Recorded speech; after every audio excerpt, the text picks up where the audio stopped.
আপনি কি জানেন, ব্যক্তি হোক, প্রতিষ্ঠান হোক, পরিবার হোক, যে কোনো কিছু, তাদের আর্থিক অবস্থা কেমন হবে, কিংবা আর্থিক দিক দিয়ে তারা কেমন কি অবস্থায় আছে বা যেতে পারবে, সেটা মূলত নির্ভর করে চারটি বিষয়ের উপর: আয়, ব্যয়, সঞ্চয় ও বিনিয়োগ।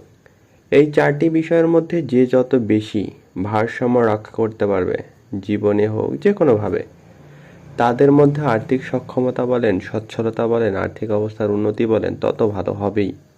হওয়ার কোনো বিকল্প নেই। কিন্তু এই চারটি বিষয়ের মধ্যে যারা যত কম ভারসাম্য রক্ষা করতে সক্ষম হবে, তারা পদে পদে বিভিন্নভাবে বিভিন্ন রকম আর্থিক সংকটে পড়বে।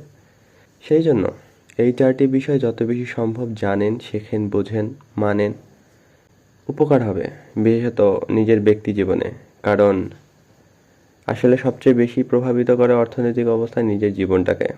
আর এই চারটার মধ্যে যদি ভারসাম্য রক্ষা করতে পারেন, যত বেশি পারেন, শিখতে পারেন, সেটাকে জীবনে প্রয়োগ করতে পারেন, তবে এতটুকু নিঃসন্দেহে বলতে পারি, আর্থিক সক্ষমতা বলেন, সচ্ছলতা বলেন, আর্থিক উন্নতি বলেন, অনেক ভালো কিছু করবেন, করবেনই। আসলে এই চারটির মধ্যে যদি কেউ ভারসাম্য রক্ষা করতে সক্ষম হয়, তবে আসলে তার মধ্যে এতটুকু বলতে পারি যে সে আর্থিক দিক দিয়ে অনেক বেশি মন মানসিকতায় বাস্তবে ভালো, ভালোর ভালো।